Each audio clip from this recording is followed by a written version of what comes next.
It's looking more and more like CJ Stroud is not going to play Sunday for the Texans in Nashville against the Tennessee Titans. Are you even slightly concerned about a trap game? It's a trap for the Texans. I'm Paul Gallant. This is the Gallant Says podcast. Hit it. Hit it on. A radio show host in Seattle called Paul Gallant. Paul Gallant's wondering the same things a lot of people are. You are definitely living in the hindsight world today, Paul. Do you feel there's been a consistent theme with the interceptions? I think every interception really has a different story. I was just kind of curious what Paul gets to see. Grow up, mother. Are you kidding me? Paul Gallant, what the hell is wrong with you? Oi! Oi! Welcome aboard the Gallant Says podcast. It is Wednesday, November 12th, 2025, live on YouTube at Paul Gallant. Like this video. Subscribe if you're a first-timer. On Twitch, at Gallant Says. I would prefer you sub, but I'll settle for a follow. On X, Twitter, at Gallant Says Pod. On Instagram, at Sports Gallant. On TikTok, at Gallant Says.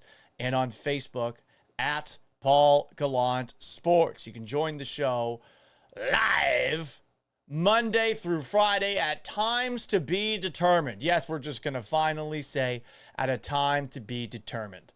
Noon has worked in the past, but I'm looking for the optimal time that people would be able to actually watch the show live. I'm assuming it's going to happen either later in the afternoon or in the morning. We will still do some shows at noon, most shows at noon. But since I had some scheduling issues today, and I thought to myself, maybe it's time to try new times out. Here we are doing it at 3 p.m. Shout out to the first people in the chats. Danny Corleone saying the Money Mills Mafia. We've also got on TikTok, Pablo Fernandez saying, Sports Director for Sports Radio 610 needs to get you on permanently. Loved you on Monday's show. Yeah, filled in with Ron. That was great. Listen, if they have something open for me, awesome. But in the meantime, whenever they call my name, I'll step up. Just like I'm Davis fucking Mills. If you want to cut me off mid-thought and talk to the show while it happens, you can super chat me. Best way to watch this show is on YouTube. Pay me, bribe me. I will play that sound effect and I will get to your comments right away, but you can leave comments the old-fashioned way. Gallant Says at gmail.com. Leaving a voicemail or text message at 281-836. Again, 281-836-3912. 281-836-3912. He said again the first time he said the number without actually finishing the number. Why did he do that? A great question. We'll have to go back to the tape and study that up. Listen, like Davis Mills, I'm not perfect. It's also available, the Gallant Says podcast, after the fact, wherever you get your podcast, be it on Apple Podcasts, Spotify, SoundCloud as well. No update on a positive note for CJ Stroud at Texans practice today. He did not practice. He is still in the concussion protocol.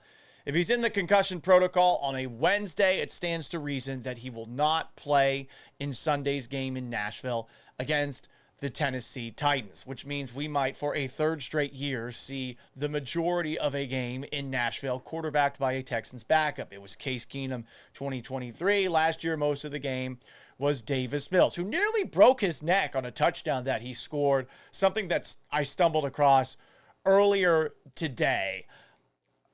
I totally get why the Texans would be like this. They should be able to beat the Tennessee Titans with Davis Mills under center.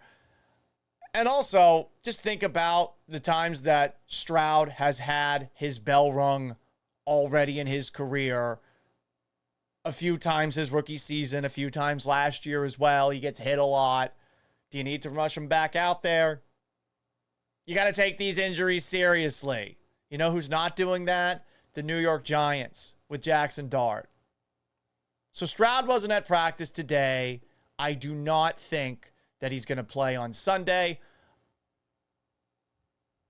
Based off of at least what I'm reading on X from people who are at Texans practice today, there's nothing from DeMeco Ryans to this point saying that he's going to be out. But I did see from Aaron Wilson of Channel 2 that it's expected to be Davis Mills as the starter on Sunday. Some comments. Christopher Holton comments, "We need Davis Mills to get a win in Tennessee." Ooh, is this somebody also trying, like me, to create a quarterback controversy between Mills and Stroud? That would be fun. This commenter continues, Christopher Holton. "What I'm nervous about is Stroud being out for almost 2 weeks, and the Texans are playing the Bills on a short week next week." Yes, a little over a week from today, it'll be the Buffalo Bills on a Thursday night. You're definitely going to need CJ Stroud for that game. That said, the Bills have been very disappointing of late. Very disappointing. I mean, they got smoked by the Miami Dolphins. They lost that game against the Patriots. I think they lost to the Falcons. They have a win over the Chiefs in the midst of all of that, but Buffalo is definitely beatable. There's no one in the AFC that is head and shoulders above everyone, and you might say the Indianapolis Colts. I just have a hard time saying that with Daniel Jones under center. I know Jonathan Taylor's having an incredible year, but their schedule's about to get tougher. And hell, I root for the Patriots, but I'm not 100% sold that this Patriots team is as good as their record indicates, But hey, you can only win the games that are on your schedule. Ghostly Ranger says, if the Texans have the number one defense, a great defensive mind in the coaching staff, and a GM who's willing to cut bait on bad decisions, why the hell is my car insurance so expensive? It's a great question. A great question. Probably because of all the uninsured motorists in Houston. Super Serial says Mills can take down the flaming thumbtacks. Yeah, their logo does look like that, especially if they wear Oiler gear. Let CJ reset. So they're not wearing them, and I think it's kind of a chicken shit move that the Titans aren't going to be wearing the Oilers throwbacks since they have the last 2 times the Texans have come to town. I really do think it's a pussy move by them. Wear the Oilers uniforms.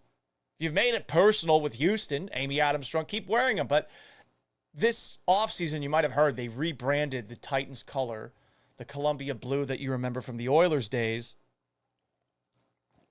It is now called Titan Blue. So, there you go, guys. There you go. H-Town Hard Hitter says political Paul strikes again. Listen, I don't think that's a political issue. There are way too many uninsured motorists in Houston, whether they're legal or illegal. So many paper tags out there. Come on. All our insurance rates are crazy. Who has been hit and run listening right now? I've been hit and run twice. Uninsured motorist each time. It sucks. My insurance rates are insane. And it's not because of me. It's because of the people that are driving on the roads here. You go west of where I live, Jesus Christ, it's like Mad Max, Fury Road out there. Riverbend01 says, Clint Kubiak is making the lists as a potential head coach. Perhaps developing an offensive coordinator is not the worst outcome. I do think the Texans are going to stick with Nick Caley. Definitely for the remainder of the year. Next season as well. For what it's worth, as I said going into the year, you're hoping for progress. And there has been progress. Incremental, though. Big Ron says next man up on TikTok when it comes to the backup quarterback. 1-800 your boy Ralph says, just like Mills. That's right. The next man up, baby. We are all next man up. Pablo Fernandez says your Davis Mills jingle singing was awesome. I loved it. That's right. On Sports Radio 610, I sang a song. We've played that twice already on the show this week. Go on my Twitter account. Akalon says, follow me, and you can watch it again. The other news from Texans practice today, no Jalen Petrie, who's dealing with a concussion. No Kaimi Fairbairn, who's dealing with a quad contusion. That does make me nervous on the kicking side of things. That kicker that the Texans brought in, is his name Matthew Wright? His face just inspires no confidence. That's nothing against him. He just looks a little bit nerdy, a little bit like a pea pants. And you might say, Paul, you look like a pedophile right now with that mustache. Yeah, that's I mean, that's not unfair. That's not an unfair thing to say. I do like my mustache right now.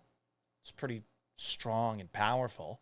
If I were in India, I'd be the most masculine man alive. Alas, earwax.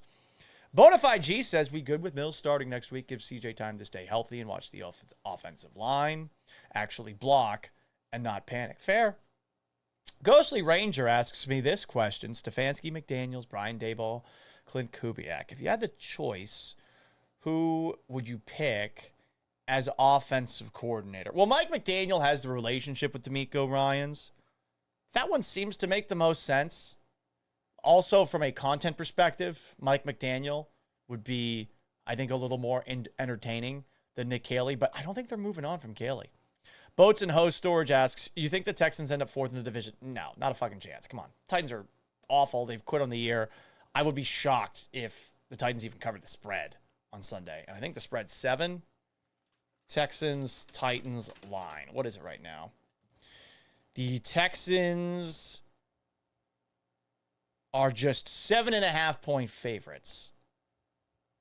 What does FanDuel say right now? By the way, I'll endorse your sports book. This is far too difficult to... Here we go. Texans, Titans. Texans 6.5-point favorites. The over-under for the game is 37.5. Well, that's pretty low. Texans just scored, what? 26 points in a quarter? Disrespectful. Absolutely disrespectful. Danny Corleone asks, I'll wait to speculate more after this Titans game, but are we sure we want CJ starting against the Bills? I'm more interested in seeing Davis Mills for at least 2 more games. No. I like Davis Mills. I think he did a great job on Sunday. Now, I do want to, for the rest of the week, continue to pretend that there is a quarterback controversy between CJ Stroud and Davis Mills. I do want to do that.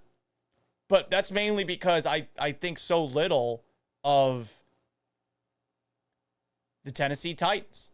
I don't know how many people saw this from yesterday's show. I posted it in clip form a little bit ago.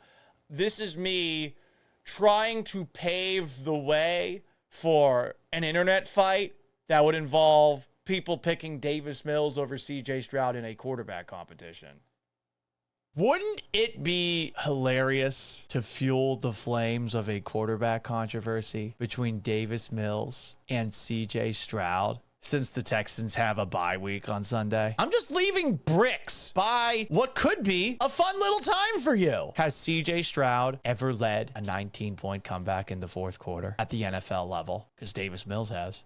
The Texans are 1-0 this season in games that Davis Mills starts. They are 3-5 in games that CJ Stroud starts. It's all about wins at the end of the day, right? Davis Mills, among qualified quarterbacks, has been the second fastest thrower in the league. 2.59 second time to throw. Davis Mills has made more big plays with his feet than CJ Stroud, because Davis Mills has more rushing touchdowns than CJ Stroud. CJ Stroud has been sacked at a higher rate per game than Davis Mills. CJ Stroud is getting sacked 2.125 times a game. Davis Mills is being sacked just 1.333 times a game. There's a lot of ammunition for the people who don't like Davis Mills. So whenever people bring those things up, just do what CJ Stroud supporters did and call them out for their hypocrisy. Blame the offensive coordinator. Blame the offensive line. The CJ Stroud supporters have been doing that. Why don't you get to do that if you're supporting Davis Mills, even if you're doing it ironically? Call out that hypocrisy and try not to laugh. Try to keep a straight face.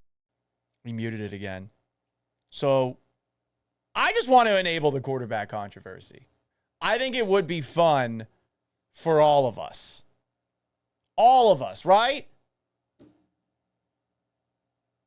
But some people don't feel that way. Let's read a couple of comments here. Bonafide G says the people who say Davis Mills should start over CJ already gave up on the season since we went 0-3. Huh. You've also got Ghostly Ranger saying the people who legit think Davis Mills should start over CJ have a flat earth level IQ. On top of that, you got Riverbends thinking maybe, just maybe, if CJ Stroud is on the bench while Davis Mills does well, you don't have to pay CJ Stroud as much as Trevor Lawrence in the offseason. I don't know if you're going to be able to pull that off, but I think it would be fun for the rest of the week because the Titans game, I mean, they stink. I think it would be fun, just as a joke, for all of us to say that we want Davis Mills to be the starting quarterback going forward. Just as a joke. I can't be the only person that feels that way. Another bit of me enabling it. I mean, think about how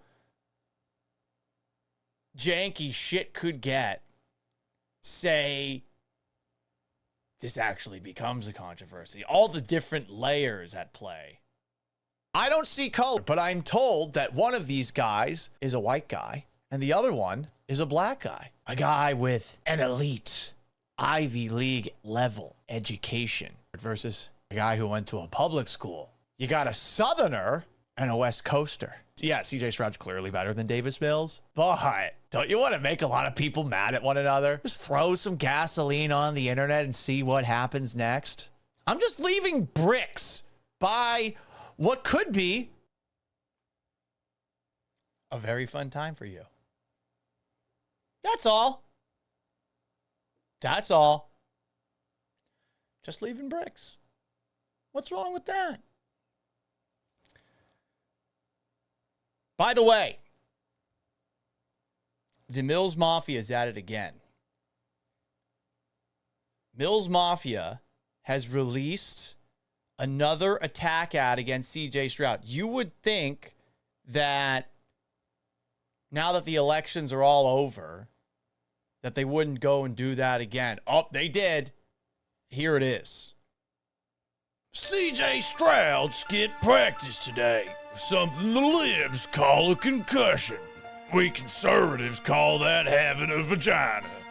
Whatever the case, California CJ's probably out Sunday against the rival Titans for his mental health, or period or something. And that's okay, because Davis Mills is out there winning games and breaking the color barrier for white quarterbacks. In a country that's 59% honky, only 50% of starting quarterbacks are Peckerwoods. But like Cooper DeJean and Riley Moss at cornerback, Davis Mills is teaching little crackers that they too can play football and that winning is the only thing that matters. This advertisement was paid for by the Mills Mafia. At it again. Don't shoot me. I'm just being paid by the Mills Mafia to air that advertisement. Okay? So, this quarterback controversy, it's not real, but we could make it real if we keep doing stuff like that. Just saying. I'm just saying. Let's read some more comments here. King Tex says, go Mills. Go, baby. Nuke Alex asks, what do you think made the offense more effective last game than it has been before? It's a great question. I do not think that it's Davis Mills. It would be funny if it was Davis Mills, but it's probably not. This is probably more about the Jaguars defense being gassed because their offense couldn't help them out at all in the fourth quarter. The Jaguars defense not being that good. I think there's a variety of factors at play, and Davis Mills and the offense did eventually get going. They converted so many third downs in this game. They were 10 for 15. Mills getting the ball out quickly was great, but Mills does look his receivers down, so, I mean, there's a double-edged sword to that. And the Jaguars took advantage of that on his third throw, or third play of the game, where he throws that pass to Christian Kirk, and he's telegraphing it, and a safety comes all the way down to catch a pass on a ball that was, how close was that to the line of scrimmage? Pretty close, right? So we will see what happens on that front. More comments. Paul, not again. You muted yourself. Yeah, I did mute myself for a little bit. Ghostly Ranger says CJ Stroud only has a 4-inch neck. Davis Mills is packing a full 8 inches. Oh, size matters, ladies. One man has a bigger neck. Big Ball Squad asks, imagine if the Titans wear their Oilers uniforms. LOL. They're not going to. They're not. It would be funny if they did, but they're not. I have a question for y'all. And if you're just tuning in, CJ Stroud not at practice today, which means he likely will not play against the Titans on Sunday. Who do you think's been the best Houston Texan this year? Who's been number one?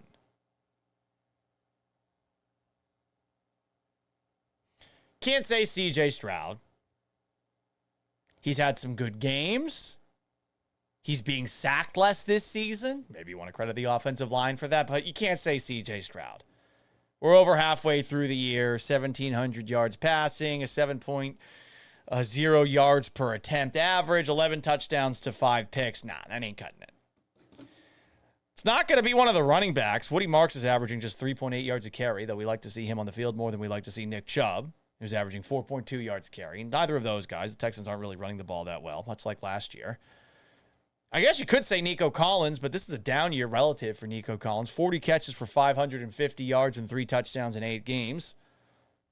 Dalton Schultz actually has more catches than him. 45 for 438 yards and a touchdown is Dalton Schultz. Best player on the Texans this season? It's not Jaden Higgins or Jalen Noel. You'd like to see more of both of those guys. Best player for the Texans this season isn't anyone on offense. So it's got to be someone on the defense. The news today, Danielle Hunter, after that 3.5 sack performance against the Jaguars on Sunday, is the AFC Player of the Week on defense. The AFC Defensive Player of the Week. On the year, though, you take a look at his stats, you compare him to Will Anderson's stats. He had 4 sacks going into Sunday's game. Now he has 7.5 on the year. They have very similar numbers. Will Anderson's got 26 total tackles, 10 for a loss, 7 sacks. Danielle Hunter has 27 total tackles, 8 for a loss, 7.5 sacks. Can you give it to one over the other? I don't think so. So then we look at the defensive backfield. I thought Kalen Bullock was going to have a much bigger year than he's had to this point. Just 4 deflected passes and 2 interceptions. Kamari Lassiter, 2 interceptions on the year, 8 deflected passes. Slow start for him. I think a slow start for a lot of players in the Texans secondary because of C.J. Gardner-Johnson. Jalen Petrie had 3 interceptions. What was it, 2 in the one game against the Ravens? But he's missed. He missed last week, and we'll see if he plays next week. He's been making tackles at the very least. He's been better. Derek Stingley had that awesome one-handed interception last week. He could have had 2 interceptions last week. He has, at this moment in time, 3 interceptions to lead the team with 10 deflected passes. But there have been some moments this year for Stingley where he has not been unbeatable. He's definitely being asked to do more than anybody. But, hey, the Monday Night Football game against the Seahawks and Jackson Smith-Njigba, whether that's on the Texans coaching staff not telling him to do the right thing or on Stingley, he didn't have a great game there. So I don't think you could give it to Stingley. So who's been their best player? Is it really Kaimi Fairbairn, who's 22 of 25 on the year? 5 of 8 from outside. The only field goals he have missed have been from 50+, where he's 5 for 8. He's made all of his extra point attempts. Because remember, Fairbairn did have the kickoff out of bounds that D'Amico Ryans was a little bit pissed off about. But he is hitting 88% of his kicks on the year. That's pretty impressive. Are we really going to the kickers for the best Texan thus far this year? It's a little bit depressing, but it's not that surprising when you think about how things have been going. Where does Kaimi Fairbairn rank among kickers? He is second in field goals made. In 8 games, he is 22 of 25. Cameron Dicker, I guess the Chargers have played 10 games. They haven't had their bye week yet. Interesting. He is 23 of 25. Shout out to Cameron Dicker. Big fan. Hung out with him once at a Dodgers game when he was on the Rams back in the day. He has a 59-yard field goal on this season. I mean, there's been so many guys hitting long field goals. You got the Cam Little field goal. Fairbairn had 88% on field goals this year. Get this, ranks 15th. Now, there are a couple of guys above him that have not kicked many. Graham Gano, Zane Gonzalez, but 88%, that's 15th in the league. Sort of goes to show you how kicking seems to be a lot easier these days. So how about punting? Tommy Townsend. They've punted a lot. With 37 punts, Tommy Townsend has punted the 7th most times in the National Football League this year. As far as his average, Tommy Townsend's 5th, 49.5 yards per punt. As far as punts inside the 20, he's pretty far down the list. 23rd on that front. As far as touchbacks, Tommy Townsend is 6th with 4. I say all that to tell you there hasn't been a best Texan this year. And it's not surprising that they're floundering around at 4-5 at this moment in time. Big Ron asks for Danielle Hunter. I don't know if you can give it to Danielle Hunter over Will Anderson or Will Anderson over Danielle Hunter. We could give it to both of them, I guess, if you want. More comments. Super chat. Shout out to Viromaniac. He says, I will say, wouldn't be a bad idea to sit CJ another week. Let him rest while we handle our bye week, plus CJ can get ready for the short week. Yeah, I don't think they're going to try to force him out there, no matter what happens in practice the rest of the week. You know, if he didn't practice at all this week, they're not just going to roll him out. They're not. Who's been the best Texan this year? Ghostly Ranger says Dario Gunbawale. I think you're joking on that front. Nick Haley, also I think you're joking on that front. Frontrunner says number 4, Kamari Lassiter is going to be better than Stingley. I'm not going that far. Riverbend also says Kamari Lassiter. Ghostly Ranger says big booty Will Anderson. Does Anderson have that ass though? I don't know about that. If I were a maniac with a hipster, 2 names, Lassiter or Jalen Knoll. I'm not going that far. Rose says Titus Howard, best player this year. I don't know. Their offensive line might have had their best performance on Sunday where he didn't play. Ed Ingram was like number 1 among guards on Pro Football Focus, if you want to go there. For what it's worth, the offensive line has done a bit of a better job this season. I think they've been better at run blocking. I think they've been better in pass protection. But I think we're just so angry about the offense regularly that we have a hard time admitting that.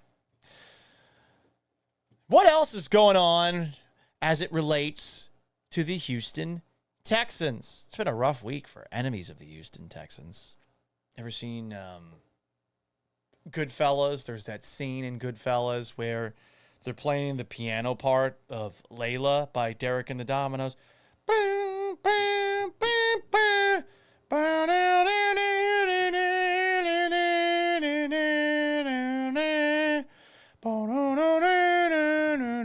And then they just show a bunch of dead bodies from the Lathanza heist as they try to clean things up after the fact.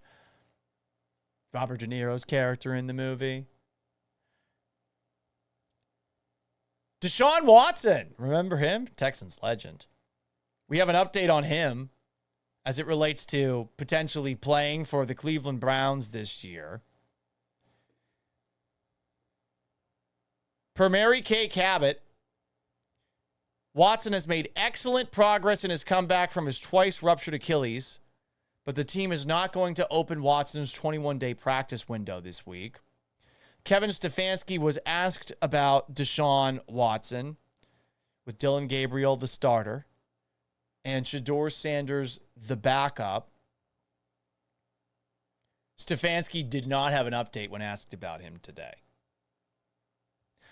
We also heard from Paul DePodesta, who is, I guess, the guy that Jonah Hill plays in the movie Moneyball. I refuse to watch that movie. I don't want to watch a movie that enables the Oakland/homeless A's and their cheap bullshit, because they had 3 great pitchers that they had, and they act like, oh, it's because we did things with money.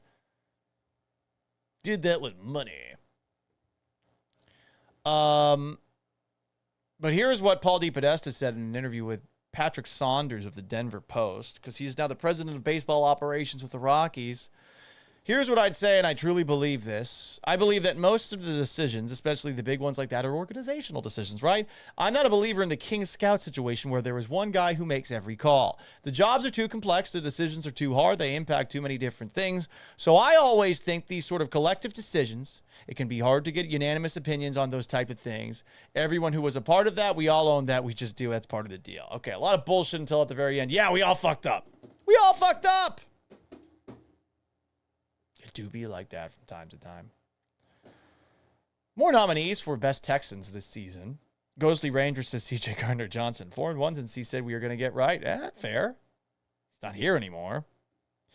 The Millin 6460 says 100% was not Layla. You just hummed K-E-K. I don't know what that means. Esaj 7 says, no way we lose against the Titans, right? Well, I don't think so. With Davis Mills under center. Could they win with Graham Mertz under center? Maybe he gets a little more sus there. But I think they're going to win on Sunday. 6.5 is still a pretty big spread with a backup quarterback. But the Titans, even coming off the bye week, fired Brian Callahan. Cam Ward is getting sacked at an alarming rate. I think that on Sunday, if you have the Houston Texans fantasy defense on your fantasy team, I think you will do well. More comments, more thoughts on a rough week for Houston Texans enemy. Remember when Titans cornerback L'Jarius Sneed talked shit about Nico Collins? It was really weird, like really strange and out of place. He was asked who Nico Collins is, and he said, who? This video courtesy of Paul Kaharski. Nico Collins this week. Who? Nico. Thank you. That's it? Like, what? Okay. He said who? Talking about Nico Collins, and I believe Nico Collins had a catch over him in that game where the Texans blanked the Titans 26-0. Well, L'Jarius Sneed has been charged with failure to report a felony. I'm not kidding. We talked about this in passing because he's been a massive disappointment since the Titans traded for him. L'Jarius Sneed indicted on charge of failure to report felony, written by Teron Davenport, ESPN.com. Titans cornerback L'Jarius Sneed was indicted by a grand jury Tuesday in Dallas County, Texas, on a misdemeanor charge of failure to report a felony. Sneed is accused of having observed the commission of a God, what is this language? Sneed is accused of observing a felony under circumstances in which bodily injury or death may have resulted, and knowingly failing to immediately report the commission of the offense to a law enforcement officer. The charge is punishable by 1 year in county jail and or a fine of up to $4,000. The incident occurred December 6th of 2024 when Christian Nishimiyamana, who owns an exotic car rental business, who was researching vehicles for his company, was sitting inside a Mercedes G-Wagon at a dealership in Carrollton, Texas. Nishimiyamana alleges Sneed and his personal assistant pulled up to the dealership in a rented Lamborghini and shot at him while he was sitting inside his vehicle. He's being sued $1 million. Sneed. It accuses Sneed and a defendant listed as John Doe of an unprovoked attack in cold blood and broad daylight. He and his accomplice, Sneed, were arrested. Allegations of aggravated assault with a deadly weapon were filed after the shooting. He's still playing, if I'm not mistaken. According to the lawsuit, Nishimiyamana remembers seeing Sneed and his assistant at the car dealership, but didn't recognize him from his NFL career or TV. He doesn't recall meeting Sneed before that day. The lawsuit says the defendants might have mistaken him for someone else. That's just a fucking wild story. Wild. Danny Corleone says Sneed was being sarcastic. I don't think he meant to be disrespectful. I do. He has a history of this. We went through this on a previous episode.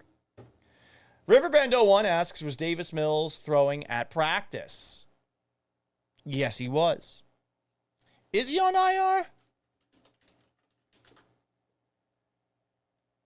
Yes, he has been on the injured reserve since October 23rd with a quad injury. All right, so we won't even see him on Sunday.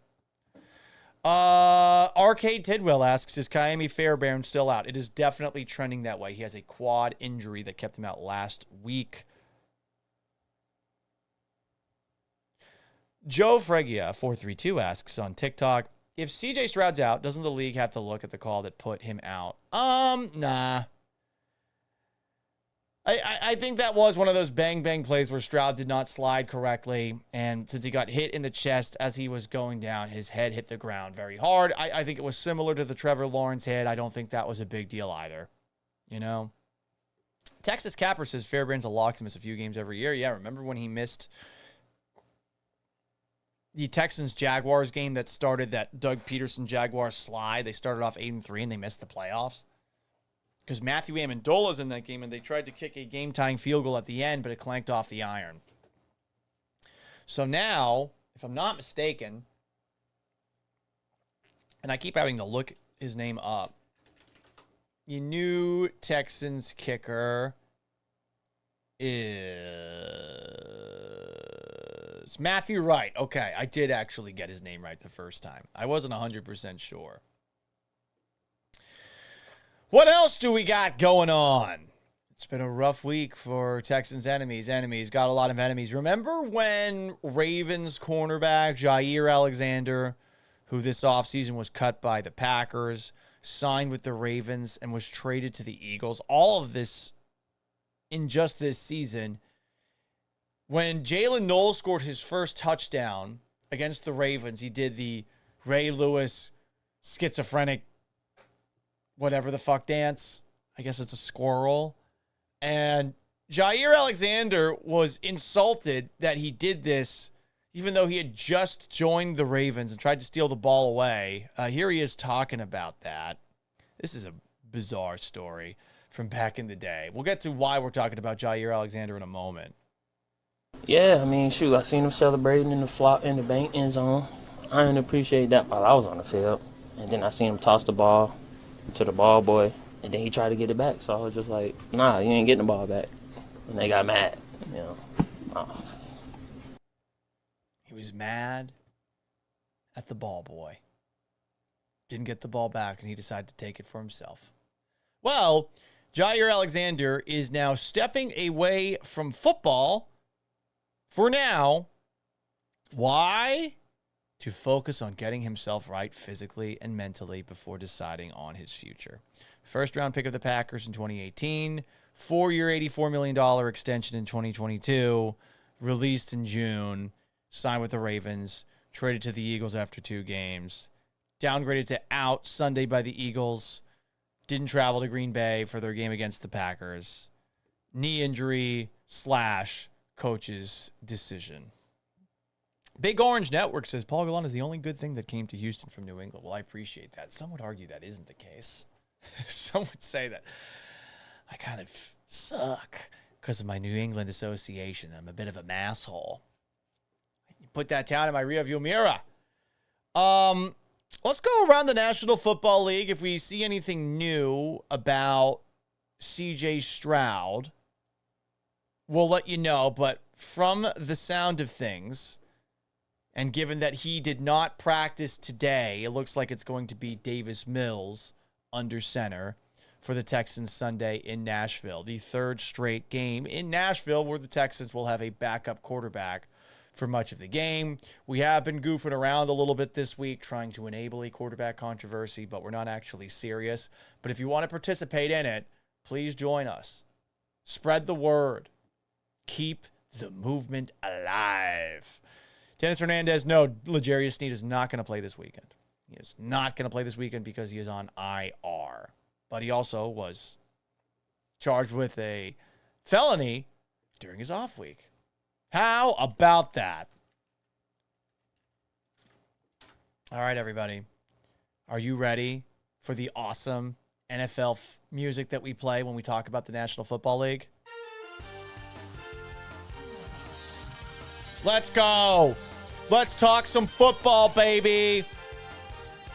So, Danielle Hunter, the AFC Defensive Player of the Week. We had a conversation about who's been the best Texan this season. There's definitely an argument to be made for him, but Will Anderson's been as good. Jonathan Taylor, who should be the NFL MVP this season, I don't know if he'll be the NFL MVP this season, was named AFC Offensive Player of the Week for the third time this year. He is having an incredible season. For those who don't know, Taylor has already rushed for 1,139 yards. He has a 6 yards per carry average and has scored 15 touchdowns. I believe he has 3+ touchdowns in, what is it now? 3 games this year? 4 games this year? I got to take a look at the game logs. Jonathan Taylor's stats. How many 3-touchdown games has he scored this year? 1, 2, 3, 4. Technically 5 because there was another game where he had 2 rushing touchdowns and a receiving touchdown. 17 touchdowns thus far. He also has 30 catches in addition to that 1,139 yards on the ground. As far as Jonathan Taylor goes, a guy who has had a lot of success against the Texans, over his career, he has run the ball 172 times for 964 yards and 9 touchdowns in 8 games. Over 100 yards a game against them. 120.5 yards a game. Believe it or not, that is not his best yards per game average. The team that he really runs the fuck all over are the Buffalo Bills. 149.5 yards per game against Buffalo. But he's the AFC Offensive Player of the Week. Once again, I do think the Texans defense is a good matchup for the Colts. Ghost 8785 says, not with this D this year. We hope so. Yes, Mr. Champagne 13, Money Mills. Big Z asks, starting the Packers defense even with Winston starting? Yeah, you should always start the Packers defense. Dennis Hernandez wants a General Mills, Davis Mills theme song. All right, maybe. I mean, I did the one song. Is that not enough for you, Dennis? Come on, Governor. What else do we have here? Danny Corleone asks, if CJ misses this week, would it be likely he misses the Bills game as well? Yeah, I would think so because of the quick turnaround. But we will see. It is the Bills, and I bet CJ's going to want to be back out there. I don't think Big Orange Network is a good idea to hire a new offensive coordinator in the middle of the year because then you have to reset the offense. Hugh Betcha 436 says, it was a great comeback, but Texans fans, don't get your hopes up. What? If you get back to 500, your hopes should be up. The AFC is pretty damn open. The 3 teams that are 8-2 all have, I think, real questions. I think that they will come back to earth. And the teams that are underachieving, the Ravens, the Chiefs, technically are on the outside looking into the playoffs. I think the Steelers are going to come crashing back to earth as well.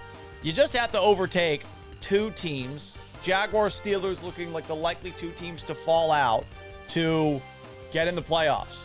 Can the Texans be one of those teams? It's certainly possible, but I would not say likely given the schedule they have down the stretch. Jaguars cornerback and wide receiver Travis Hunter is out for the year. He will have LCL surgery. There's a lot of CLs. I'm not a doctor.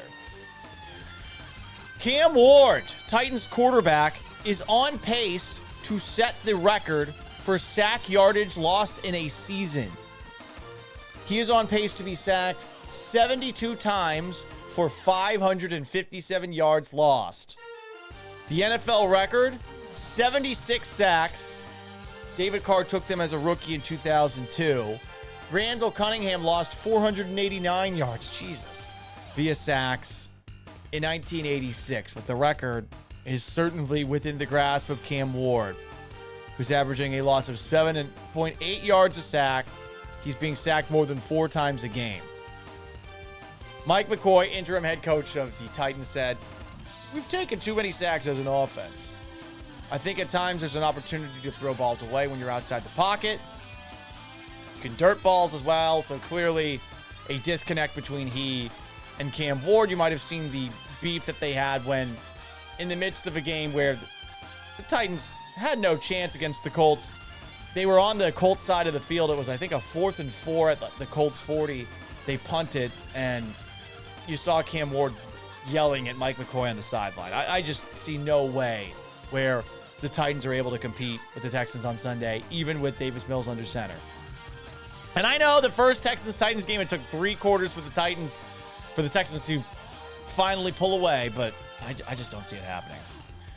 We got an Eagles-Lions game this weekend. Anyone see what Dan Campbell had to say about the game? Here he is on 97.1 The Ticket, the greatest sports radio station in the country per the Marconi Awards, talking about his experience in Philadelphia. It's a great place to play. I mean, it's electric. It's had batteries thrown at us, spit on. It's just the classic stuff, man. It's probably the most hostile place to play. And then, going into the stadium, leaving it during the game, things have backed off a lot now since back in the day. Like, some of these things you can't do anymore, but, I remember Strahan in 99, maybe it was 99 or 2000. Anyway, I think it was 99. Strahan, I think we were in overtime. Anyway, he took I think it was a fumble recovery all the way back to the house. We won the game because of that. So we all go back there to meet him. And I just see this. It was like a 64-ounce cup this guy had that was full of tobacco spit. And I'm running over there celebrating. He just pours it on Strahan's back while everybody's running over there. Oh. I backed off at the last minute. Yeah, good call. But just stuff like that. So it's a hostile environment. I mean, it gets you fired up. And I'll make sure our guys are prepared. They're going to love this. They really are. Our guys are going to freaking embrace this. This is fun stuff. Minus getting tobacco spit thrown on you. Ugh. I didn't actually do it, but being in sports radio studios, there's a lot of people who dip, and I have almost drank out of a dip cup thinking it was coffee several times. More things around the National Football League before we get to Lions-Eagles.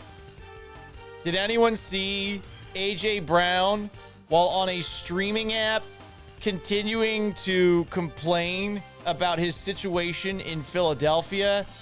I don't know who this streamer is, Janky Rando, but listen closely for what A.J. Brown had to say. Hey, family good? Yeah. Yeah. Everything else? No. Man, everything gonna click, bro. Chat to look. Everything gonna click, bro. Trust me. Shit show.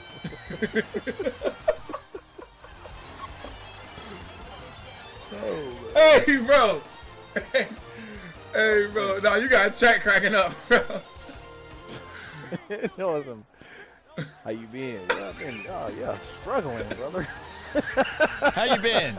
Struggling, brother. I mean, he's laughing about it. He's reading books on the sidelines in the middle of the game. I don't know how many people saw towards the end of Eagles-Packers on Monday night, but for whatever reason, the Eagles decided on 4th and short, with the Packers offense doing nothing offensively, instead of running the football, to chuck a deep pass to A.J. Brown. Clearly, Nick Sirianni didn't call for that. They are winning games, but it does seem to be a mess. That said, the Eagles have been a mess a lot, and they always seem to win. They remind me of the Seahawks of the previous decade in that there's always drama going on, and yet they seem to do well through all of it. Talked about this earlier in the week. Matt Schneidman from The Athletic is the one who wrote that Packers head coach Matt LaFleur might be coaching for his job the rest of the year. Matt LaFleur actually acknowledged this noise at a press conference.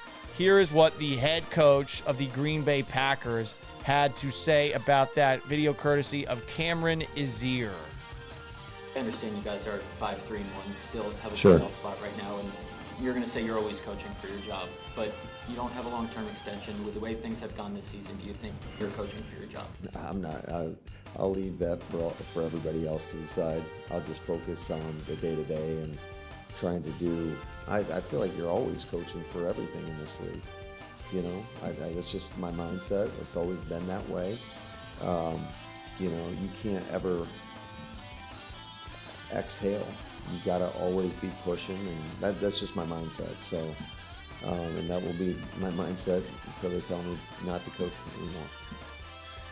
Sounds like he thinks it's possible he won't be a coach next season. It is crazy to me that it's even a possibility, just given how good he's been as a head coach in Green Bay. I mean, how many games have they won? But the defense is definitely carrying the team right now, and the offense is struggling. Is that on Matt LaFleur, or is that on Jordan Love? I leave that up to you.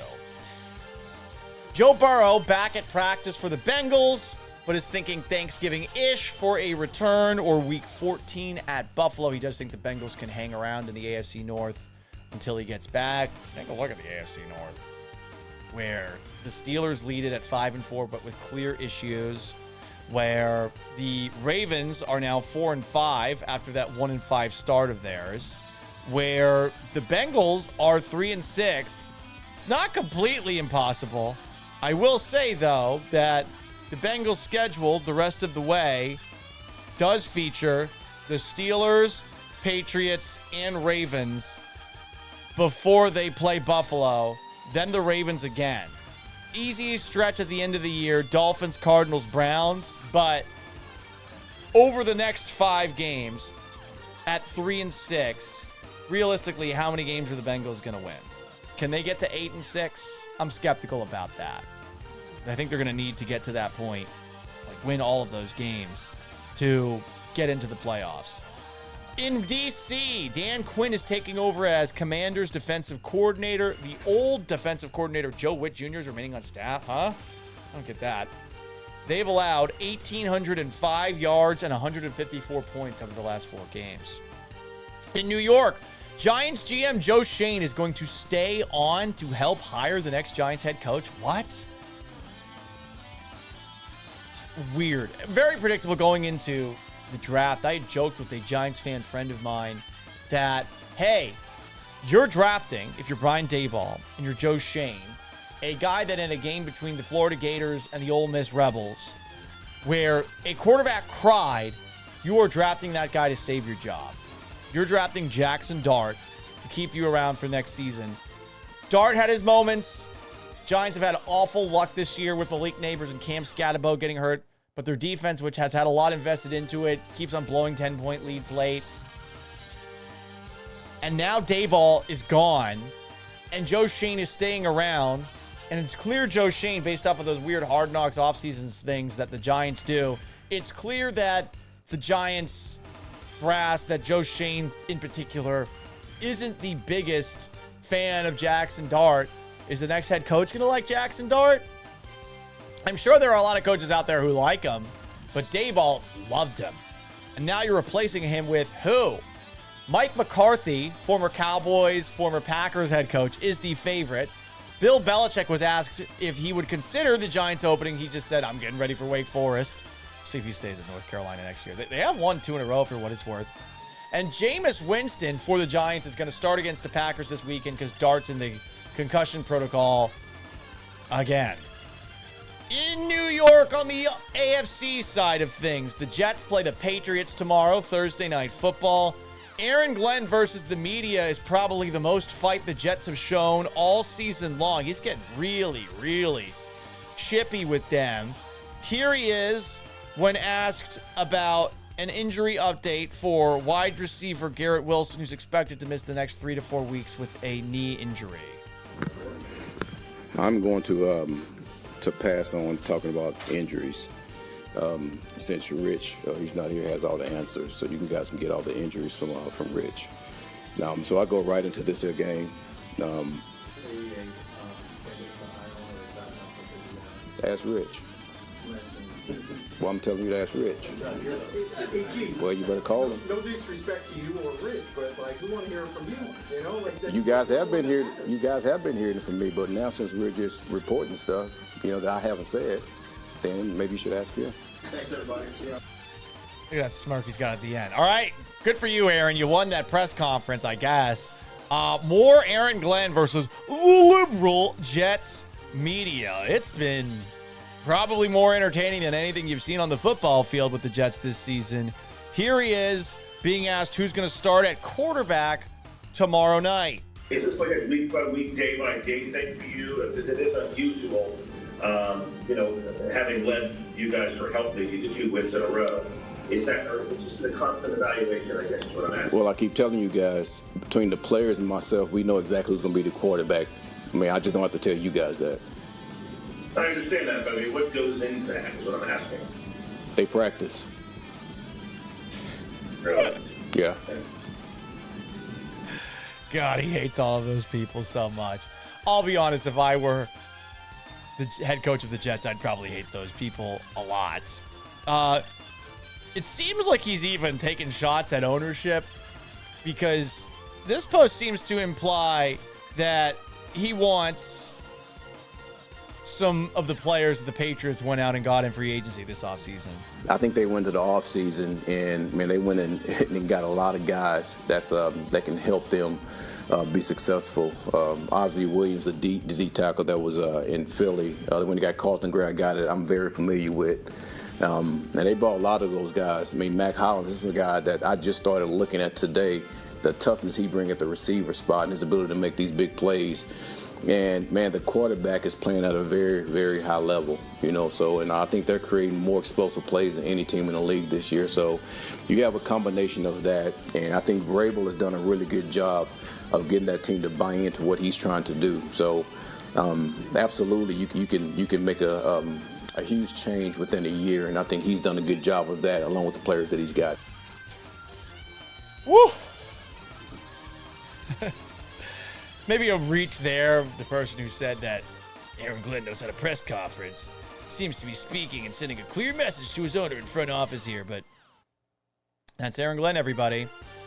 And to wrap things up in the longer than 10-minute drill, Rob Gronkowski is going to sign a 1-day contract to retire with the Patriots. He was asked about a statue at Gillette Stadium for him. I don't know if he deserves a statue. And if there is a statue, it better be smaller than Tom Brady's statue. I think Tom Brady's statue needs to be bigger, to be perfectly honest. Also, Kyler Murray, Cardinals quarterback, he might leave football for baseball? Strange. Very, very strange. And there you go, guys. That's going to wrap up talking about the National Football League. Let's scroll through some comments here.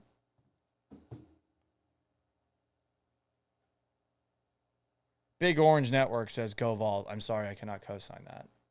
I Hate Largoite says, I see Toro's Liberty White rock and roll juice crusted up on Paul's stash. Nope, that's just gray. That's just gray in the stash. You please keep it clean for the children. Please, pretty please. We do this every Wednesday on the Gallant Says podcast, formerly on the Paul Gallant Show. A little segment called Soft Boys. Who's been soft in the world of sports? Soft boys, in a tough sitch. Ime Udoka thinks you're a bitch. In honor of the time that Ime Udoka once called LeBron James a soft-ass boy after LeBron took exception to Ime saying that he's being a little bitch out there, we talk about who's been soft in the world of sports and beyond in this segment that we call Soft Boys. The Tennessee Titans are soft. I think they're complete pussies not wearing the Oilers uniforms a third time against the Texans at home. Didn't you want to rub it in? You got another backup quarterback coming to town.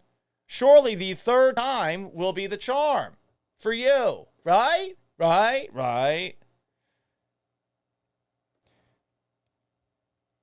Also, how they fucked up this Mike Vrabel firing, now that Vrabel's with New England and probably going to be coach of the year, given that they are 8-2, and he's in his first year there. Could be Shane Steichen as coach of the year as well, one or the other.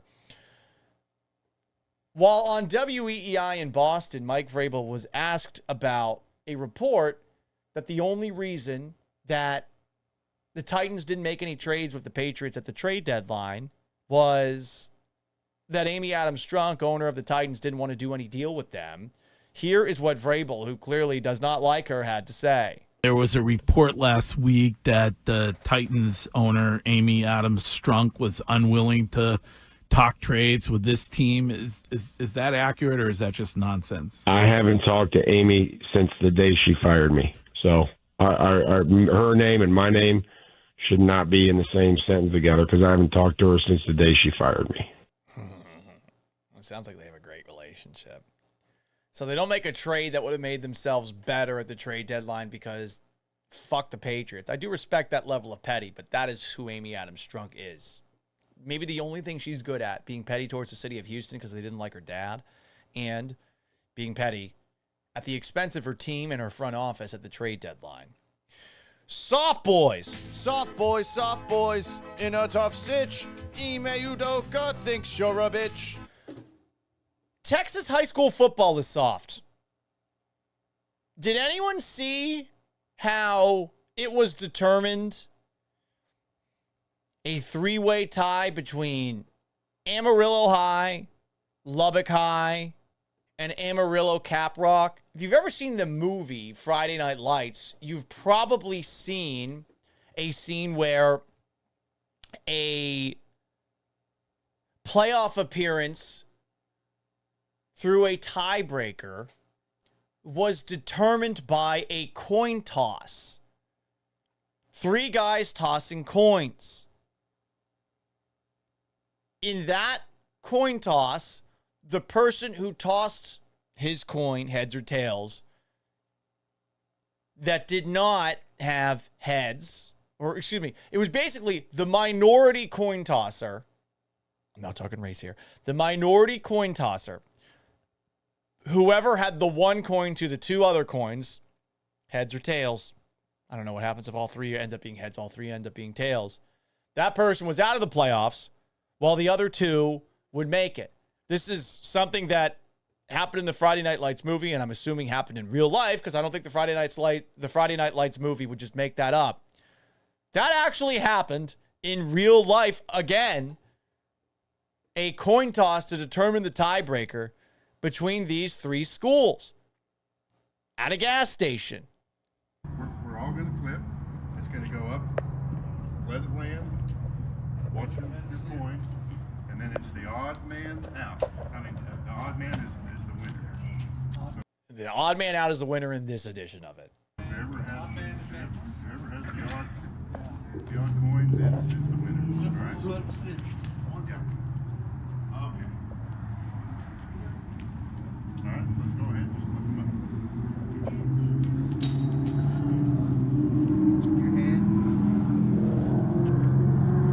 This is how they're determining a playoff tiebreaker. Tails. Heads here. Heads here. Hang on. What is that? Heads or tails? Oh, that's heads. That's heads. That's heads. Tails. Yep, that's heads. Tails here. Coach Diner. Heads. Okay. And real high.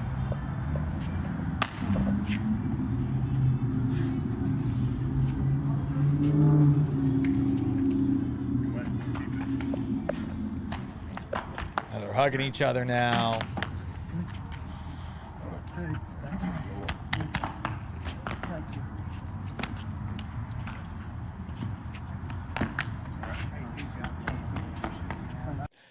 So, some added context here, and I'm not going to act like I'm familiar with the high schools involved here, but what's wild about this story,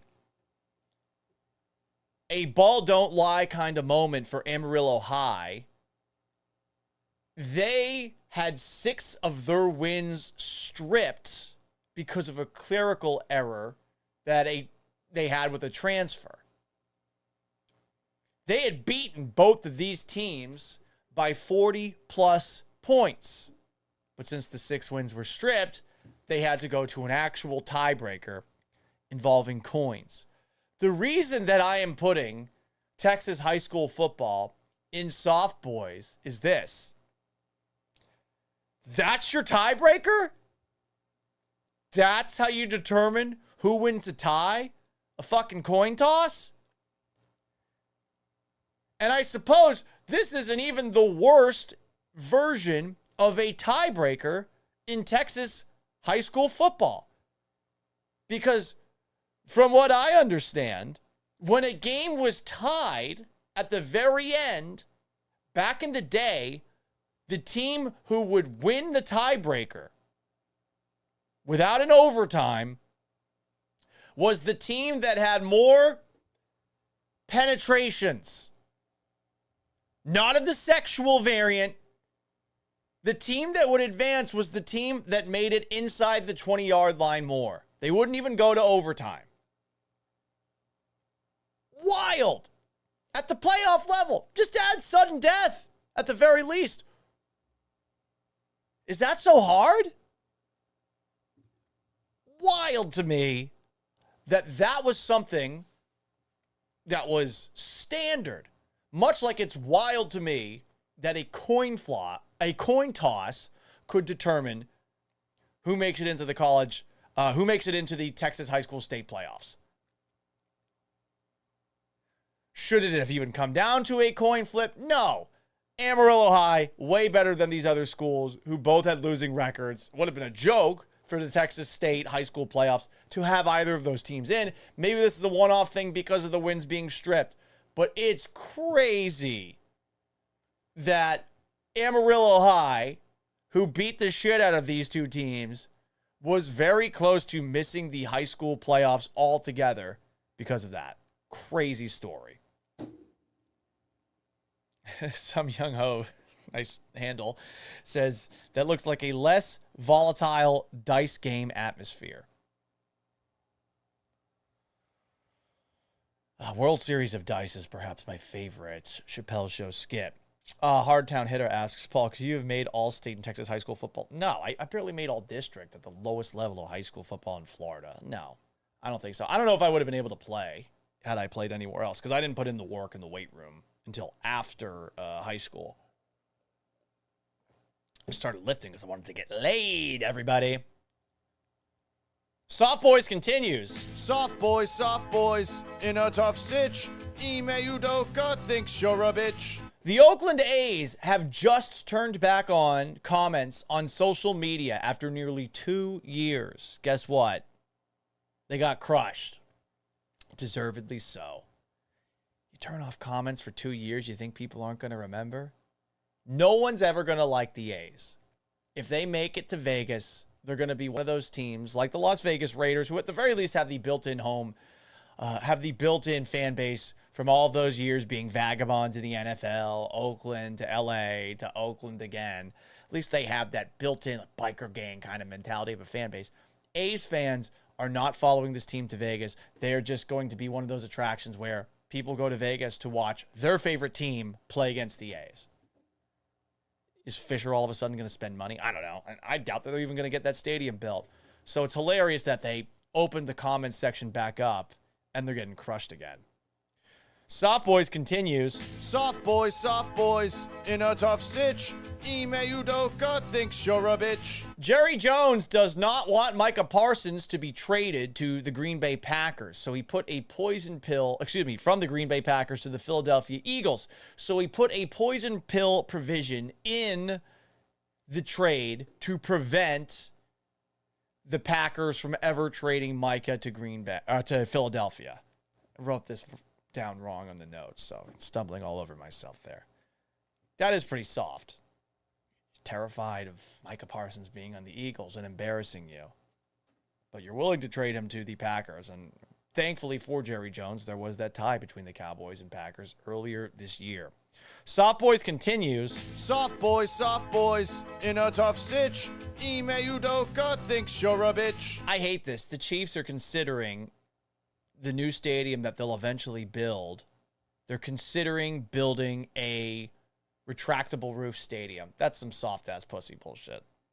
I hate that we've gone so far away from playing inside.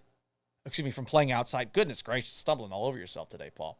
I hate that we have gone away from playing football outside the way it's supposed to be played. Hot weather, Texas, Florida. At the beginning of the year, that's how it's supposed to be played. Cold weather, end of the year in the north, also how it's supposed to be played. I don't like that dome teams play in Super Bowls. I think it's soft. Oh, but it's better football, Paul. Fuck that. Soft. Colts won a Super Bowl playing in the... Was it still the RCA Dome, or had they moved to Lucas Oil Stadium? I don't know. They were pumping crowd noise into both, allegedly. I know the Saints won a Super Bowl playing in a dome. The Rams play in a dome. Like, there's teams that have won Super Bowls playing in domes before, but I don't think they should. I think it's soft. Playing in a dome is soft. The Chiefs potentially moving from Arrowhead, by all accounts, a cool old stadium, to a stadium with a retractable roof. Soft. Play outdoors. The Northern way. Soft Boys continues. Soft boys, in a tough sitch. Ime Udoka thinks you're a bitch. This one goes outside the world of sports. Miss Universe Executive Director, and I'm going to butcher the pronunciation, so I apologize to all our Thai audience. But know what? It's Saragrasil, I'm sure it doesn't sound like that at all, of Thailand,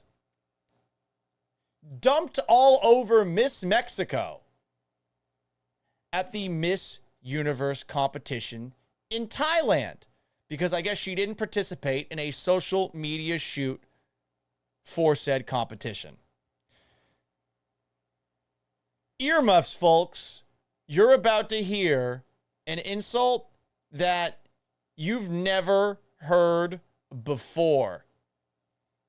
A wild one, guys. Stop. Okay, Mexico, where are you? Okay? If you follow the order from your national director, you are the man. No, not about you. Not about you. Not about He called her a dumbhead. About you. I didn't give you opportunity to talk. Please keep polite for me. I still talking. Listen. I still keep talking to everybody. Why you stand up to talk to me?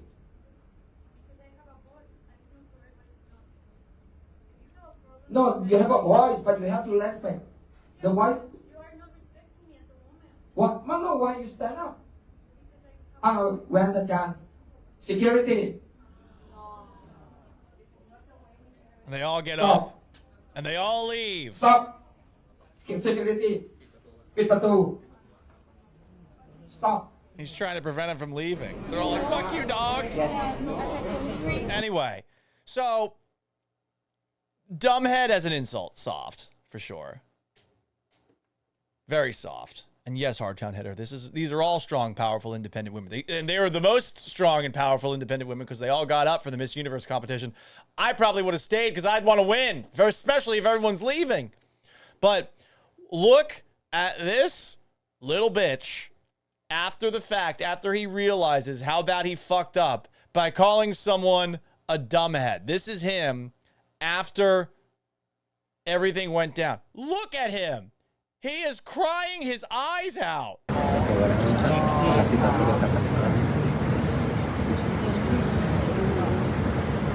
มันถูกแทงตลอดไม่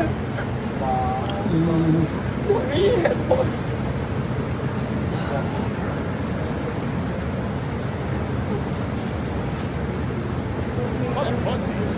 หลอกให้ผมเอาคนละใจวันนี้เราพูดกันนอนไม่หลับแล้วตอนเช้าก็ทำกับผมอีกโดยมีเรื่องความเป็นสุภาพบุรุษเลย What a bitch. And all you had to do is not call a person a dumbhead because they didn't show up for a photo. Or if you're going to insult someone, I mean, can we at least get a better insult than dumbhead? No? Yes, some young ho, 13. He did hit her with a speak when spoken to. Wild. Absolutely wild. What else do we have? Soft Boys continues. Soft boys, in a tough sitch. Ime Udoka thinks you're a bitch. Kash Patel, the head of the FBI, has been, I think, bit soft. He believes social media is out of control right now. He wants to censor the internet, and there are some people who have been criticizing Israel, which might be pretty damn justifiable at this point, for, if not the way that they're handling Gaza and Palestine, let's at least say that the amount of influence they have on us as a country is getting stale, old, and is not exactly what we voted the president in for, if you voted for the president.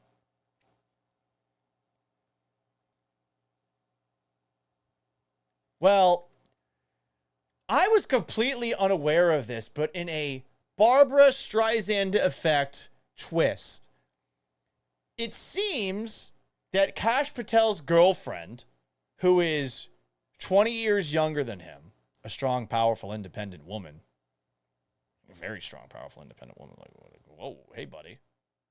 My girlfriend's hotter, of course, but I mean, whoa. She is filing a lawsuit against influencer Elijah Schaefer, who is I don't know, CEO of Rift TV. He's got like 854,000 followers on X. Very relevant person. I am completely unaware of him. But Kash Patel, the head of the FBI, his girlfriend is filing a $5 million lawsuit against any influencer who is suggesting she's a Mossad honeypot. Is she? I don't know. But if you sue somebody who's calling you that, aren't you calling attention to yourself?